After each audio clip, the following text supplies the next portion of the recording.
Un groupe d'individus avec des compétences diverses et variées requises pour mener à bien une tâche, un travail, un projet. Ça, c'est la définition d'une équipe. Bonjour, je suis Gako Amadou, coach, formateur, animateur et agent de terrain avec. Je suis là aujourd'hui pour vous parler de ce qu'on appelle la gestion d'équipe. La gestion d'équipe, c'est quoi? La gestion d'équipe est un exercice qui nécessite une certaine sensibilité très particulière. Oui. N'importe qui peut gérer une équipe, mais n'importe qui ne peut pas gérer à bien une équipe. Pour gérer bien une équipe, elle a nécessairement besoin de ce qu'on appelle un leader. Un bateau, pour qu'il arrive à bon port, à temps, il faut un bon capitaine. Et en matière de gestion d'équipe, on parle là du leader. Qu'est-ce que c'est que le leader? Que doit faire le leader? Comment doit se comporter le leader? C'est ce qu'on va voir. Le rôle du leader est essentiel. Il est essentiel pour que le groupe fonctionne au plus de ses moyens, mais aussi pour qu'il produise un résultat qui soit supérieur à la somme des individualités. Ça, c'est important en gestion d'équipe. Comment gérer une équipe? Vous savez, gérer une équipe peut être une tâche difficile, pas difficile, mais quand même, elle nécessite un certain tact, une certaine sensibilité. Pour ce faire, je vais vous donner 7 clés qui sont essentielles à la bonne gestion d'équipe. Les 7 clés de gestion d'équipe. Clé numéro 1, l'acceptation des valeurs. Comme vous le savez, une acceptation des valeurs, si chaque membre de l'équipe accepte les valeurs de l'autre, s'il y a une acceptation mutuelle des valeurs, l'équipe peut être productive. Vous voyez un peu? Clé numéro 2, une vision claire. Si nous savons où est-ce qu'aller, quand aller et comment y aller, on a un objectif très clair, bien défini, on peut aller également loin avec notre équipe. Clé numéro 2, vision claire. Clé numéro 3, communication. Sans communication, l'équipe n'existera même pas. Quand on dit communication, ce n'est pas seulement la communication verbale. Il y a la communication verbale, la communication paraverbale et la communication non verbale. Tout ça est essentiel et tout ça entre dans le travail du leader, j'allais dire. OK? Clé numéro 3, communication. Clé numéro 4, connaître ses points forts. Oui, soyons certes focus sur nos points forts, mais également nos points faibles. Je ne dis pas soyons focus sur nos points faibles, mais savoir les reconnaître, les travailler et essayer d'être très résilient. Faire d'une faiblesse une force. Ça, c'est essentiel. Si nous connaissons nos points forts, on peut produire énormément de choses d'ailleurs. OK? Clé numéro 4, donc, connaître ses points forts. Clé numéro 5, la reconnaissance. Combien elle est essentielle. Sans la reconnaissance, je ne vois pas si l'équipe pourrait produire encore et encore. Chaque fois qu'on produit, on nous minimise, on réduit nos efforts, ça devient quand même compliqué. Si on a un leader qui reconnaît notre travail à sa juste valeur, on peut encore produire et produire. OK? Donc, clé numéro 5, reconnaissance. Et numéro 6, le recrutement. Combien il est essentiel ce recrutement? Dans une équipe, on ne recrute pas à tort et à travers n'importe comment. Non. Les bonnes compétences aux bonnes places. Ça, c'est essentiel. Ce n'est pas parce qu'un tel est un cousin, une telle est une sœur qu'elle doit impérativement figurer dans mon équipe. Non. On ne recrute pas n'importe comment, encore une fois. Il y a un bon recrutement à faire pour une bonne équipe. D'accord? Donc, clé numéro 6, recrutement.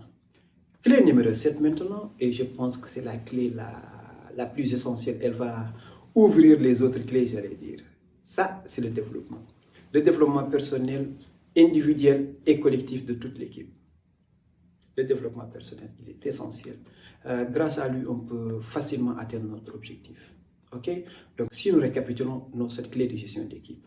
Clé numéro 1, acceptation des valeurs. Clé numéro 2, une vision très claire. Clé numéro 3, la communication.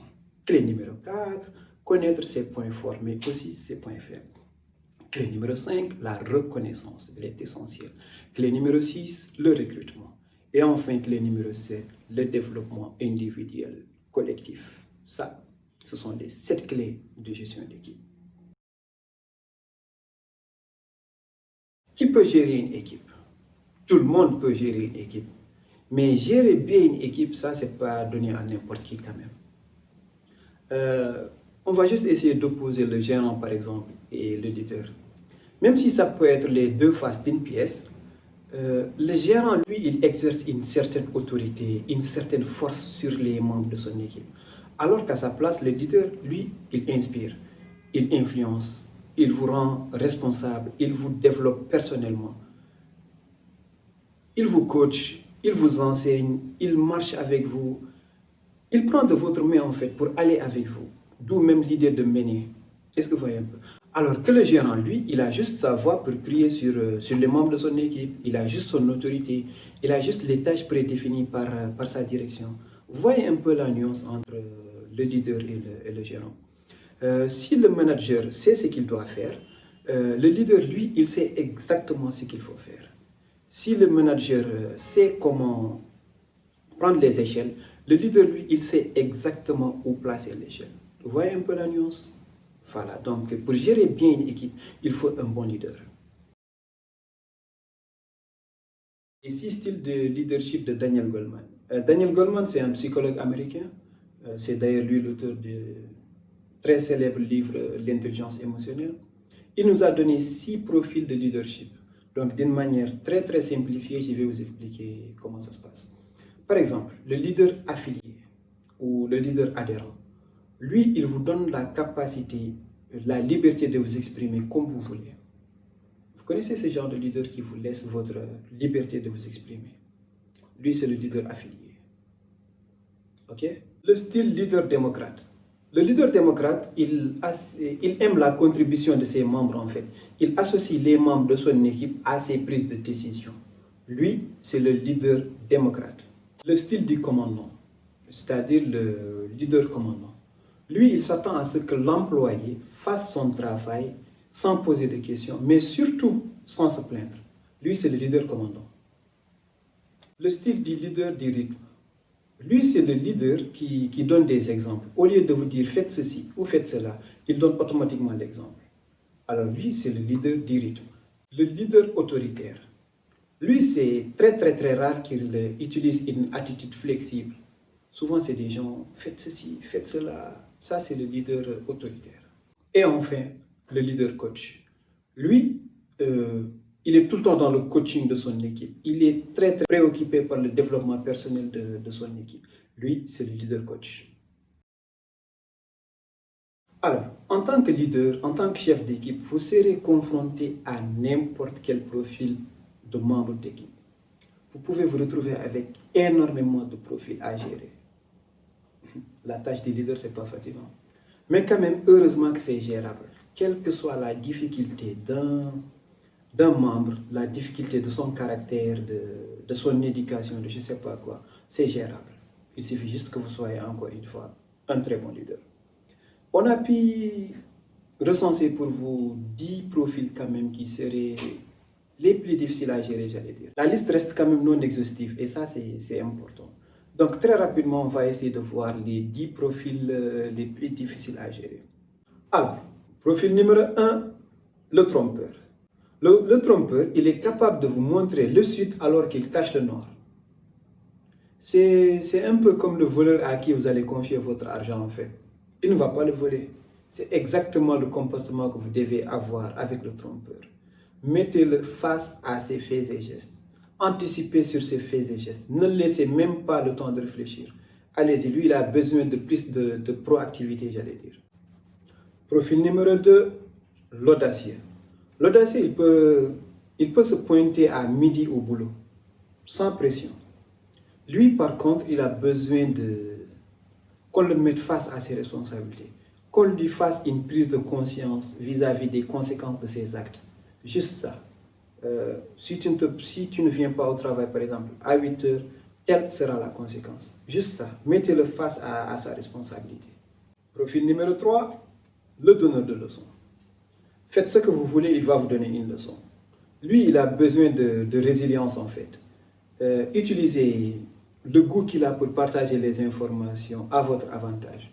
Exploitez ses connaissances à votre avantage. Parce que c'est des gens aussi souvent qui sont très très très compétents. Ça, il faut le reconnaître. Mais c'est des grands donneurs de leçons malheureusement. Exploitez cela. Profil numéro 4 maintenant, le nerveux. Le nerveux, il est capable de s'énerver dès que vous lui dites bonjour. Un membre d'équipe qui s'énerve et un leader qui s'énerve, je vous laisse deviner le cocktail explosif que ça risque de donner. Lui, il a besoin quand même que vous échangez avec lui, mais d'une manière calme. Très très calme d'ailleurs. En fait, la nervosité, elle est beaucoup plus complexe qu'on imagine. Donc, allez-y tout doucement avec les nerveux. Ils peuvent être hyper compétents, mais quand même nerveux. Donc, gérez-les avec des discussions très très très calmes et vous allez voir que vous obtiendrez un résultat. Profil numéro 5, le timide. Le timide peut également être compétent, mais quand même il reste dans sa bulle. Lui, il a juste besoin d'être aidé. Aidez-le à sortir de sa zone de confort. Peu à peu, il va sortir de sa bulle en fait. Il peut être compétent, mais quand même timide malheureusement. Aidez-le à s'affirmer. 6. Le rebelle. Le rebelle, moi, je l'appelle l'opposant automatique. Il a juste besoin d'être géré, que vous l'aidez à canaliser son caractère, que vous lui fixez des challenges. Juste ça, et le rebelle peut s'en sortir facilement. Profil numéro 7, l'indécis. L'indécis, quand même, peut ralentir le travail. Ça, il faut l'avouer. Mais il a besoin d'être aidé à travers le coaching. Aidez-le juste à travailler sa prise de décision rapide. Il peut être compétent, mais un grand ralentisseur de travail quand même. Coachez-le. En tant que leader, coachez votre membre qui est indécis.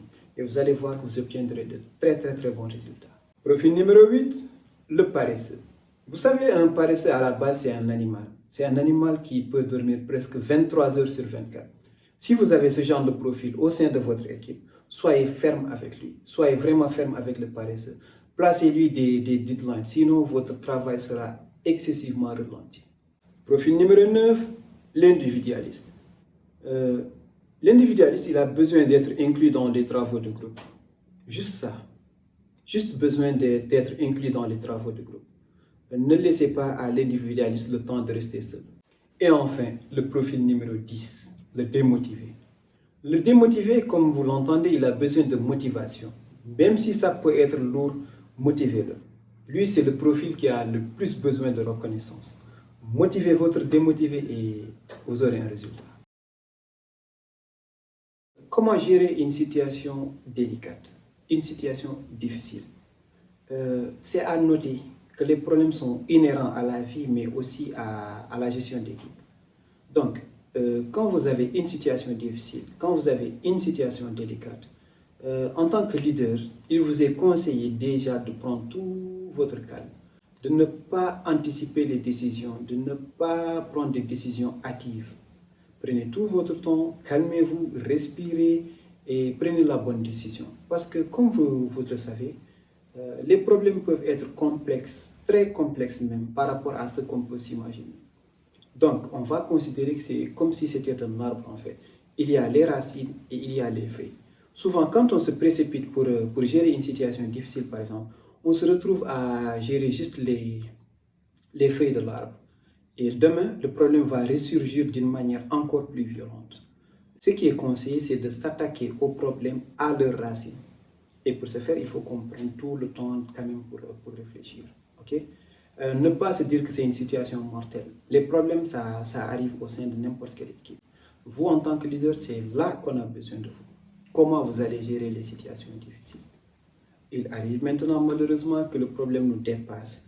Dans ce cas, faites appel à vos supérieurs ou aux experts, notamment des coachs, des consultants, des conseillers, etc., qui pourront sûrement vous aider. Que retenir? Les 7 clés de gestion sont essentielles pour avoir une bonne ambiance au sein de notre équipe. Mais pour qu'elle soit efficace, il faut quand même une bonne harmonie. C'est-à-dire qu'il faut savoir harmoniser entre ces clés pour trouver la bonne atmosphère au sein de notre équipe.